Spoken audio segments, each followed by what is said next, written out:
Bismillahirrahmanirrahim. Assalamualaikum warahmatullahi wabarakatuh. Sebelumnya, perkenalkan nama saya Yuyun Efrida dengan NIM 210902501018 dari program studi Pendidikan Akuntansi kelas D, Fakultas Ekonomi dan Bisnis. Nah, video ini saya buat untuk memenuhi ujian akhir semester mata kuliah Strategi dan Media Pembelajaran bidang studi akuntansi. Nah, pada video ini saya akan menjelaskan bagaimana membuat media pembelajaran dengan menggunakan Educandy. Nah, teman-teman, di sini sebelum kita memasuki tahap permainan dalam Educandy, kita harus mengetahui dulu apa sih itu yang dimaksud dengan Educandy. Educandy ini sekilas mirip dengan word wall. Kuis ataupun permainan dapat kita buat berdasarkan materi pembelajaran masing-masing. Jadi tipe permainan yang ada di aplikasi ini antara lain kuis. Nah, contoh permainan dalam Educandy seperti ada multiple choice, kemudian ada knock and cross, ada crossword, ada match up, ada memori. Nah, langkah-langkah untuk membuat dari permainan ini, yang pertama kita sign atau login dulu ke dalam aplikasi Educandy. Setelah itu kita pilih tipe aktivitas yang ingin kita buat.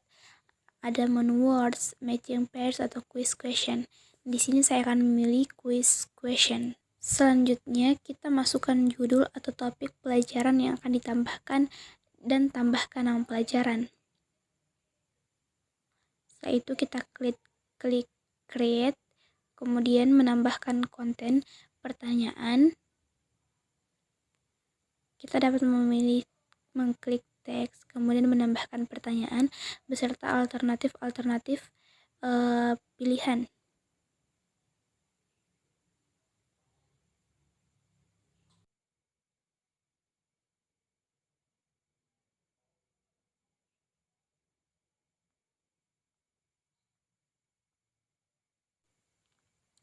Nah, selanjutnya untuk memulai permainan dalam game ini, kita klik menu play. Di sini akan tampil multiple choice. Kita klik play.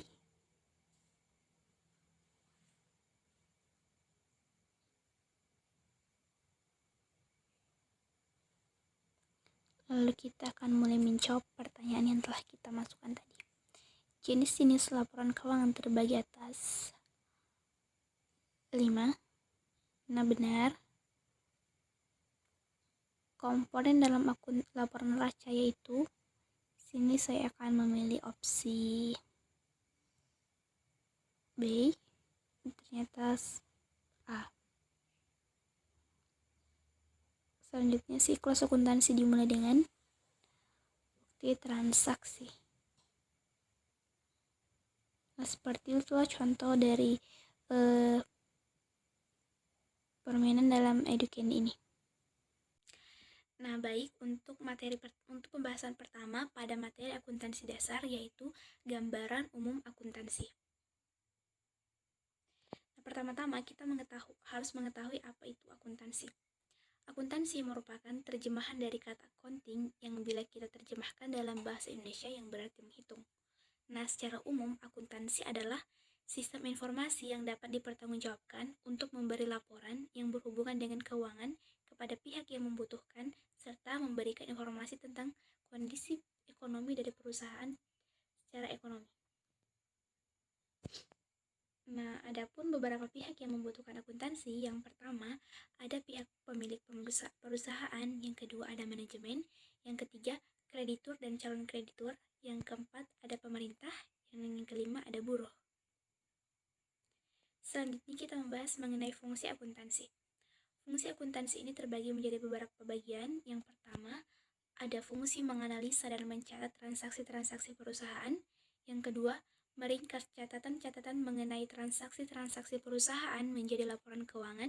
Dan yang ketiga, mengadakan interpretasi atas hasil-hasil transaksi perusahaan melalui analisa laporan keuangan. Berikutnya yaitu bagian B tentang siklus akuntansi, persamaan akuntansi, dan analisis akuntansi. Nah, jenis transaksi yang biasa terjadi di dalam perusahaan yang pertama ada transaksi dengan pemilik, kemudian yang kedua transaksi dengan kreditur, yang ketiga transaksi dengan pelanggan, yang keempat transaksi dengan pemasok, yang kelima transaksi dengan penyedia nilai tambah. Nah, siklus akuntansi. Siklus akuntansi merupakan suatu kegiatan secara terus-menerus yang dimulai dari terjadinya suatu transaksi dan diakhiri dengan penyajian laporan keuangan. Nah, berikut ini terdapat gambar mengenai gambar siklus akuntansi. Di sini dapat kita lihat bahwa siklus akuntansi itu dimulai dari bukti transaksi, kemudian dicatat ke dalam jurnal, lalu diposting ke buku besar, kemudian disusun dalam neraca saldo, dan dibuat jurnal penyelesaian, kemudian dibuat neraca lajur, lalu kemudian penyusunan laporan keuangan, lalu dibuatkan lagi jurnal penutup, dan kembali lagi ke bukti transaksi. Selanjutnya itu persamaan akuntansi dan analisis transaksi. Persamaan akuntansi yang merupakan ringkasan dari pencatatan setiap peristiwa ekonomi ataupun transaksi keuangan yang terjadi. Nah, dalam persamaan ini menggambarkan bahwa setiap terjadi transaksi keuangan pada perusahaan, maka akan menyebabkan terjadinya perubahan pada perkiraan aktiva, utang, dan juga modal. Kemudian yang pokok pembahasan selanjutnya yaitu jurnal dan aturan debit kredit. Pengertian jurnal. Jurnal ini merupakan pencatatan awal terhadap transaksi berupa pendebitan dan pengkreditan secara kronologis mengenai penjelasan yang diperlukan dari setiap transaksi yang terjadi. Kemudian ada rekening atau perkiraan atau akun. Secara garis besar, rekening terbagi menjadi dua. Yang pertama rekening real atau rekening neraca, dan rekening nominal atau rekening laba rugi.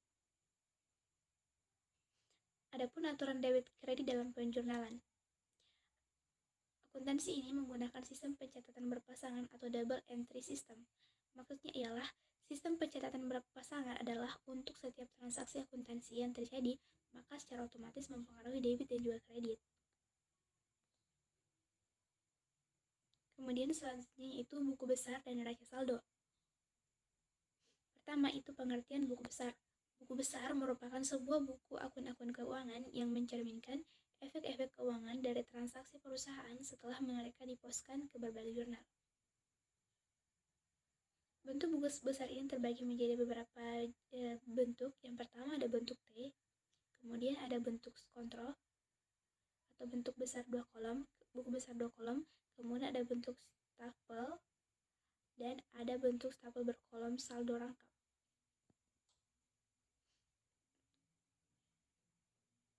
Selanjutnya mengenai neraca saldo.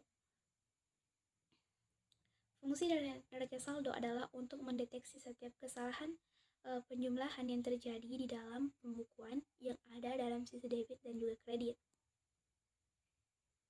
Nah, kemudian pembahasan selanjutnya mengenai ayat jurnal penyesuaian. Sebelum melangkah lebih jauh, kita harus mengetahui terlebih dahulu apa itu pengertian dari ayat jurnal penyesuaian. Sesudah tahapan penyusunan neraca saldo setelah dikerjakan, proses akuntansi ini belum selesai. Laporan keuangan atau financial statement belum dapat dibuat jika masih terdapat mixed akun atau akun-akun campuran yang belum diselesaikan. Maka proses akuntansi selanjutnya itu membuat adjacent entries atau jurnal penyelesaian terhadap akun-akun campuran. Akun campuran yang dimaksud di sini adalah akun-akun yang merupakan campuran antara aset dan biaya, atau biaya dengan utang, ataupun piutang dengan pendapatan yang masa manfaatnya telah habis atau telah jatuh tempo. Nah, adapun akun-akun yang memerlukan penyesuaian, yang pertama ada bahan habis pakai, yang kedua asuransi, ketiga biaya penyusutan, keempat pendapatan ditangguhkan, kelima pendapatan yang belum tercatat, dan yang keenam ada biaya bunga, selanjutnya yang terakhir ada biaya gaji dan juga upah. Nah, kemudian selanjutnya yaitu tentang neraca lajur. Neraca lajur ini atau biasa disebut dengan worksheet merupakan kertas kerja yang berisi semua data akuntansi yang akan digunakan untuk membuat laporan keuangan.